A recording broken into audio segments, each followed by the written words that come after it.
I'm doing it for my daughter. We're in the San Francisco men's choir. What a nightmare. If you have an affinity to do anything that involves wood or electricity, don't be addicted to film, don't have a weird personality, figure out how to like politely nudge people to ask for money, figure out how to raise your prices without being a weirdo. A lot of people are really weird about money. They do this thing where it's like a lot of like blue collar white guys. You know Jesse James, the bike builder? There's a lot of blue collar white guys who will like burn a relationship over $1,500. Yeah. That's like 2 weeks too late. Yeah. Like if you pay them too late. Like get that if you have any of that in your system, get that out of your system immediately, because that's poison. I would never pay anybody like that any money. We got M. Corbin with the 20. Way to turn it around, Jet. Everyone in chat needs to go watch Stone Cold featuring Brian Bosworth. Just put it in the search bar. Free alpha. How's my stream going? Great. Good. We got another Arthur Morgan. A lot of Arthur Morgan, a lot of Halo, a lot of Ben looking up words over there. Gave her a charitable. Going back to blue collar stuff. Just got to watch this guy. Everybody needs to be. I talked about this with Nick on the podcast, but we got to be aware of this here, okay?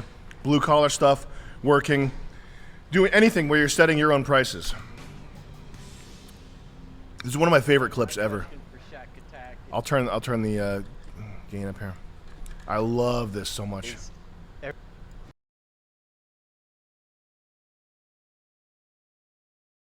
So this for you Zoomers. This is Jesse James right here. He builds choppers.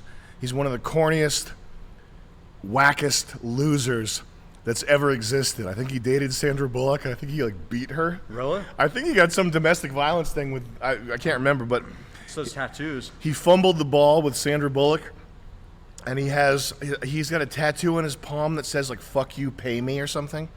It's just the most obnoxious like, and the stuff he builds is shit. Yeah. The bikes he builds, they're not beautiful or artistic. They're just fucking like garish garbage. A question for Shack Attack is, everybody knows I built you a bike for $55,000, but how come when you picked it up, you went to the Century Club in LA and told everybody you paid $155,000 for it? Well, Jesse, the answer is I wanted to make you look good.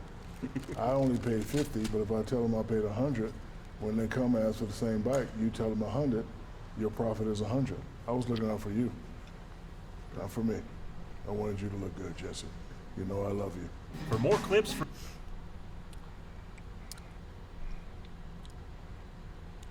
A lot of you guys need to internalize this. To the Century Club in LA is like not just like the bad. It's like white trash business practice. Yeah. Which like, dude, you owe me $750. Like regardless of what the circumstances are. Like Shaq's trying to help him out by boosting his business, and he's a fucking know-it-all prick.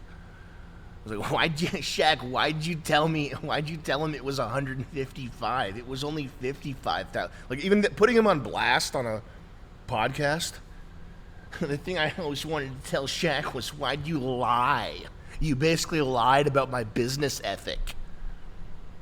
Fucking. Question for Shack Attack is like helping him. You're a celebrity bike builder. You should be charging triple your prices. Yeah. Shaq is showing off the shitty bike that you made, saying it costs triple. Yeah. That's a fucking gift right there. Yeah. And then the guy, I wonder if he got a call. Shaq's cool. Shaq is cool. I wonder if he got a call where it was like an order. Yeah. Like, I want one of those $155,000 bikes. I bet Jesse was the type of guy to answer the phone and be like, they're only $50,000. Shaq was lying. Your friend that told you to hook me up with business, he's a liar. Get that fucking shit out of your whole vocabulary. Got these real quick. Also, we have to end in 7 minutes. Yeah. So, guys, no more chat reads. Please. We're stacked up. Crack Daniels with the 20. Can you guys watch Dracula Flow 3, real quick. It's like 2 minutes. Well, considering we only got 7 minutes left. That's a lot of minutes. That's like half the stream. Yeah, that's a big chunk of our change there. What is that, Skibidi Toilet? Just skibidi toilet video. Oh. Oh, wait. Is it literally? What is this? Is it some guy? Is it like a funny Creepypasta. rap? 𝐷𝐞𝐜𝐻𝐸 Extreme with the 20. Are there any plans to integrate Web3 crypto into Fish Tank in the future? Yes. Mondo Megabits, but that's it. We're not going to get too deep into the crypto thing. We will have a little bonus for Mondo holders who supported our drop. You will have some special privileges on the Fish Tank site. Ragman 2.0. Discovered you guys a few months ago, and it got me through some real tough times. Love all the awesome life advice, and also, Jet, love your music. Hey, thanks. Thank you for the positivity, my friend. 8th Street with the 25. Taylor Swift concert downtown tonight, so I'm getting out of work. I might find myself in a vehicular self-defense situation against hordes of identically dressed women wearing sequins and white boots. Godspeed. Well, you paid good money for those tickets, man. You probably don't got any money left. You probably got nothing left to live for after I heard she's giving out free butt in the backstage area, though. That's why So the if you get back there tickets. fastest, you'll get free butt from Taylor Swift. Madden Williams. They should do that to sell tickets. Yeah. You go watch them, and then you get to fuck them. Yeah. Sex tickets. Tony 2 Pumps, thank you for the 5, man. Bojangles Fries, what's your opinion on the new Idubbbz apology where he apologized for making content cop? Also, loving the stream, Sam. Keep up the awesome content. I don't want to shit on Idubbbz anymore. It's all good. Haven't watched it. Yeah. Didn't get a chance yet. But let's just leave that be. It's over, guys. Dear God. Red with the 5, thank you. We got Coley Head with a 5, thank you. Rage Against the Anal Beads giving out 5 memberships. That's charity, okay? Lateralist 88. Speaking of cultural wasteland poo poo pee pee, have you seen Bert Kreischer's The Machine movie yet? It has a 25% on Rotten Tomatoes. The critics, but an 87% with audiences. I bet he does his signature laugh in it lots. He should reenact the American History X curb stomp scene with me as Derek and him as the black guy. That would be my favorite scene of any movie ever. I'd give him an Oscar for that. Fella, thank you for joining Zombie Biker Badass. That's pretty badass. Epic Mealtime, welcome to Severe Beast. Hey, what are you doing here with these ragamuffins? And he gave out 10 memberships. Guys, Thank you, Harley. one of you has a Severe Beast membership right from Epic Mealtime. Hell yeah. 10 of you. Straight from the horse's mouth. The Albino Buffalo giving out 25. Would a Moza Nagant or Polytech double folder appear in MDE content at some point? Do you guys think it'd be cool to remove NFA from law? I think we could use all kinds of guns in there. Yeah. Be good. You just spice up any scene with a gun. Yeah.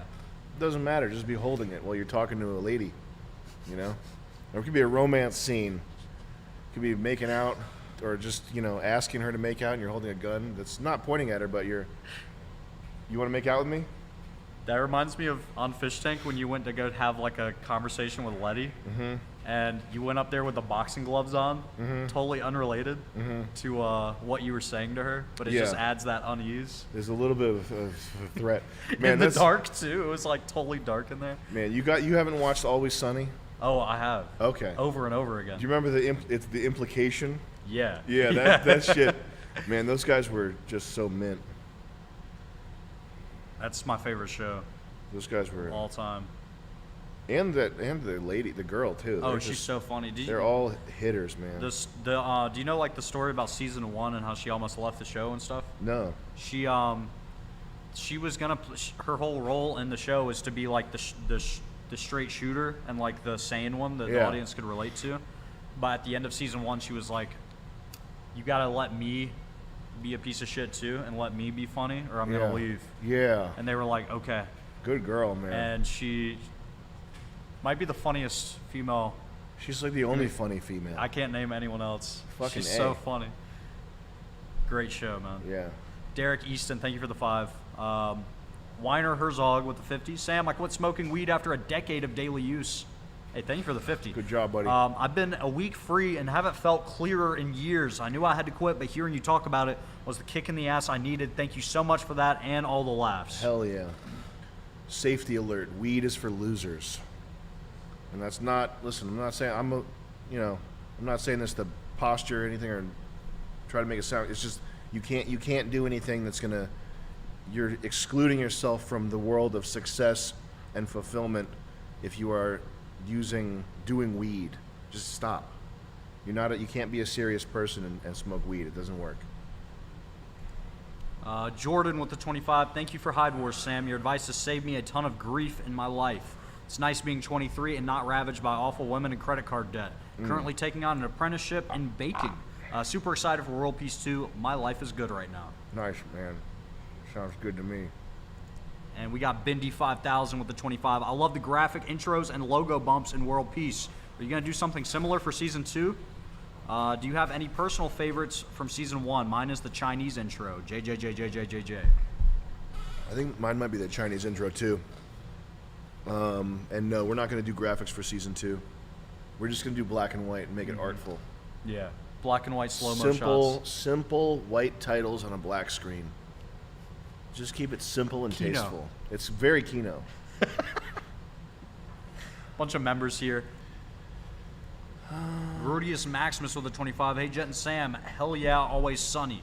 What are your guys' favorite episode? Mine's the water slide AIDS one. Much love. Fuck, man. I like that. I don't know my favorite episode, but my favorite scene is when Frank steals the boat. Definitely my favorite scene of the show. My favorite is the Dennis system. Yeah. Because I think Dennis being a sociopath that's the funniest like mode that they get into on the show. Yeah. Is when Dennis is like unabashed, like vaguely Dilly Billy. self-obsessed and a sociopath. It's so fucking funny. DJ Thickstar, welcome to Severe Beast. We got Mr. Comment 89, welcome. Mobessi with the 10. Hey man, thank you for the support. And Coley Head with the 25. I'm an artist making a game for Steam. Any advice on starting out? How's the development of your game going? Why does modern game design suck so bad? And what made the design and writing of games like Fallout 2 so good? It was just a different time. If you like the Fallout 2, Fallout 1 stuff, check out Timothy Kane, one of the first developers for Fallout. He started a YouTube channel, and he talks about what it was like to work on the early Fallout titles and like why he left and stuff. I've been watching those recently. It gives kind of a window into the old style of making games. I think the game design stuff, it's kind of like, it reminds me almost of MMA, where if you're doing UFC, there's like a meta game where you have to do like calf kicks. You know what a calf kick is? Yeah. It's like a low kick to the calf. It's like a girly schoolyard, like kicking someone in the shins type thing. But you have to like be prepared to calf kick people and also like toughen your legs up so that if someone calf kicks you, it doesn't debilitate you. And it's just this. It's because it's been going on so long and the rules are like specific and it's just like stultified. Is that the word that I'm thinking of here? Stultified. Yes, stultified I think would be, or like there's something about it that's like calcified. It's just not innovative, new, refreshing. It's definitely not the UFC that was in like the 90s. And game design, like anybody who's designing a game now, they have access. Everybody has access to these tools that make it so easy. Like you get Blender and Unreal, and you have Game Maker Studio and art resources and stuff. And it's like everything's been kind of made easy, but in doing so, everything is like now part of this this like system that you're plugged into, and you can tell when someone like reuses art assets. Or when someone is designing, like you can tell when someone's made a game based on a rule set that they heard in a YouTube video. And there's another thing. It's like in game design, there's also like this very specific and like careful respect for not necessarily authority, but for doing stuff a certain way. Like everybody I've told about our game idea has told me about being over ambitious and like scope creep, or there's a term that's like you're supposed to do small games and like iterate and like get one novel game mechanic, but there's a million it's like a humble bundle. There's a million games where it's like, oh, in this one you can smash through walls going down instead of sideways. It's a downward platformer, or it's a whatever. They're just variations on these stupid little, like they might as well be flash games. They might as well be browser games. Like it's not a machine or a system. It's just that people are all plugged into this ecosystem, and the ecosystem, the thing that this ecosystem like arose around and therefore continues to spit out is ideas that are fast, easy to create, and have a fun, novel play mechanic, and therefore are worth like $4.99 to 200,000 people, and like one person can make it. So all these games that are coming out now, the model is either Marvel the Avengers, like AAA studio, where you have, and every step along the way now you're getting like, you have the Gay Pride AK-47 or whatever. Like it's the thing that you used to love about gaming, but it's going extremely more corporate and safe, and like following the model that movies follow. Or what you're getting is the indie game dev using tools made by other people with a novel, like a single inventive play mechanic that's worth $4.99 and is worth 20 minutes of your time and might as well be a browser game. So like, I guess this is a long-winded answer, but what I would say is, if you're asking for advice on anything, I would say unless you have a surefire moneymaker, and maybe you do, maybe you have an idea that would sell 200,000 copies to people for $2.99 or as part of a bundle or whatever, in which case do it, get the money, and then move on. But if that's not the case, then be passionate about something. Like, be so passionate that you would spend 10 years of your life chasing after it, like aggressively, in a careful, like measured way that's sustainable, to get your vision done. You know what I mean? Like any project that's like architecture, art, or an automotive project, engineering, whatever. These are not things that take 6 months. So all these game designers that are like, you should be on to your next project. You should finish 12 projects a year, or you should finish a project every 3 months. Like, that's a recipe to creating disposable crap. That's a recipe for making junk, which is fine because junk sells and you have to pay the bills. But if the world doesn't need more junk, so make something you're passionate about, and burn your life to the ground trying to make it happen. You might as well. What else are you gonna do? Watch fucking TV? That reminds me of this like GDQ talk I watched, and it was this guy. He was like kind of flexing that he had shipped several games successfully, and then when he got into like what games he made, they were all like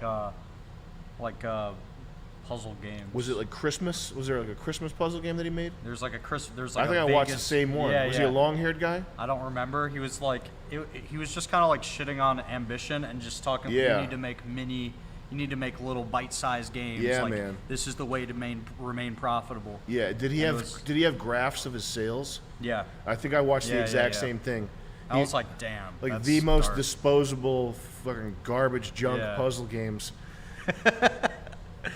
And he's shipped them. Like that's such a we saw the same one. Silly term, man. Got a bunch to catch up on. Yeah.